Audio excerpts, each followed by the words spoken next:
il est grand temps d'aborder un sujet absolument fondamental à mes yeux. Il y en a beaucoup, des sujets fondamentaux. Il y en a beaucoup. Mm. Et ma question à moi est la suivante. Comment diable es-tu tombé dans le chaudron de l'hypnose? Mhm. Parce que quand on sait que tu as eu un parcours professionnel jonché d'embûches, déjà les 10 années d'études de la médecine très conventionnelle, très carrée, très euh, cohérente, réglée, etc., etc. D'abord, qui est ma première question, comment es-tu arrivé à l'hypnose? Mhm. Et la seconde question, qu'est-ce qui fait que tu as persévéré et que tu es resté dans le monde hypnotique? Mhm. Tu vois les questions fondamentales? Mhm. Et je sais déjà, au travers de ton éternel décalage, que tu ne répondras pas à mes questions. Mais je suis déjà ravi de la réponse. Si je réponds, curieusement. Je t'écoute.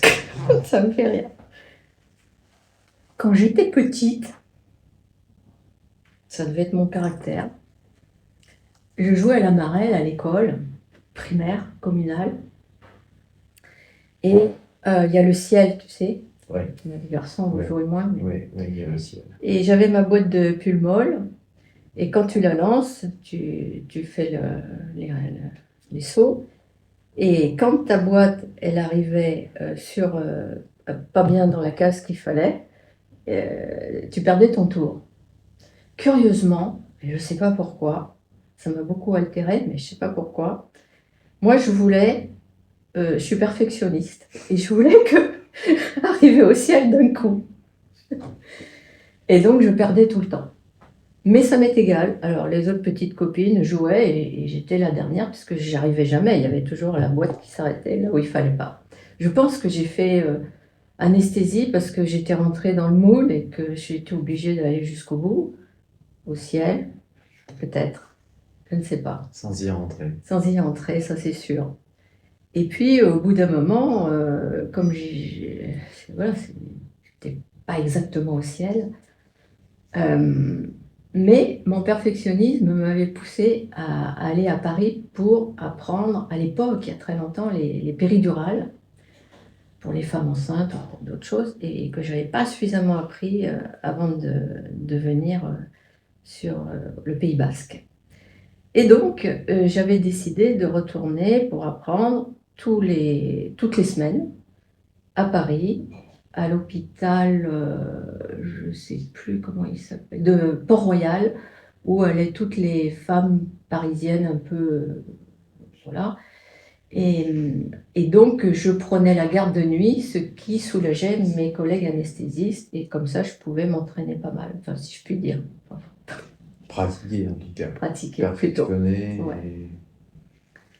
Et donc, j'ai beaucoup appris. Puis quand j'en ai fait une centaine, je me suis installée tranquillement ici pour le développer d'ailleurs. C'était pas encore, à l'époque, il n'y en avait pas. Et je prenais le train, parfois l'avion, parfois le train. Et à l'époque, à la gare de Bayonne, il y avait non pas des points Hachette comme maintenant, il y avait des libraires voilà, privés, quoi, qui choisissaient leurs livres, j'imagine. Et je tombe sur un livre de Chartok que je lis dans le train. Et quand je lis qu'il met une pièce sur la peau de quelqu'un et qui suggère que cette pièce devient brûlante et qu'en retirant la pièce, il y a, paraît-il, j'ai jamais essayé, une fictaine, je me dis, c'est intéressant. C'est comme ça que je suis venue à l'hypnose pour la première question. Et la Et deuxième? nous, la décision de former dans Et là, le registre à partir de cette je me lecture. suis formée tout le temps. À partir de cette lecture, c'est le petit bouquin avec... Et qu'est-ce qui t'a attiré là-dedans? Alors, Le côté il y a une- étonnant, le côté... non, il y a une enfin, je ne sais pas, on ne peut pas savoir. Il y a une psychiatre comme toi qui m'a dit un jour, ça ne m'étonne pas que tu aies fait l'hypnose parce que c'est une croyance. On endort les gens, tu es anesthésiste et ton père était magicien. Donc, ça fait un beau trio. Oui, bien sûr. Un homme de scène, c'était plutôt un homme de scène. Voilà. Voilà. Oh, c'est joli. Oui, c'est historique. C'est un joli pied mis dans le monde, Mm. le premier passage. Et après, pourquoi j'y reste? Et pourquoi tu es resté là-dedans au point de quitter ton métier d'anesthésiste extrêmement, pour le coup, tu disais perfectionniste, donc dans le détail, dans la précision, pour arriver sur ce côté que moi je te connais, de décalage complet, avec ce véritable génie que tu mets en œuvre, autant dans tes formations que dans tes consultations. Qu'est-ce qui t'a accroché là-dedans et t'a permis d'y rester, et d'approfondir et d'aller toujours plus et de continuer, d'être toujours dans une recherche, dans un apprentissage, même maintenant, alors que ça fait des années que Je vais donner 3 éléments. Le premier, c'est qu'il y a beaucoup d'anesthésistes qui, au bout de X années, veulent changer. Donc j'étais dans cette mouvance. Et pourraient devenir jardinier. Ils pourraient. Peut-être. Il y en a qui le deviennent. J'ai une collègue qui est devenue ébéniste, ou voilà, des choses comme ça. En manuel ou dans des choses comme ça. Le deuxième argument, c'est que j'ai lu Milton Erickson. Je devrais le dire en dernier, mais on va le dire maintenant.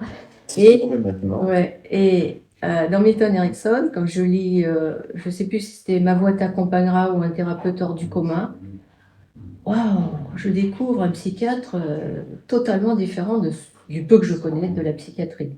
Je dis ça, c'est très intéressant.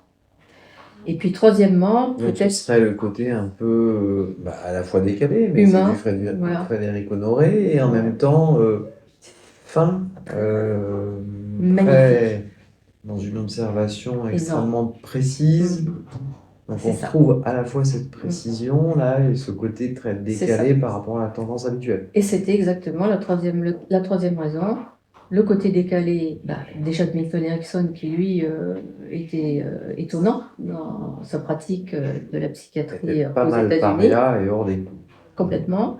Avec beaucoup, enfin, il explique peu ses méthodes, mais beaucoup de suggestions, beaucoup d'histoires qu'il racontait à ses petits-enfants. Il y en avait beaucoup, beaucoup d'histoires, très drôles d'ailleurs, qu'on peut lire un peu dans sa biographie. Je ne sais plus de qui.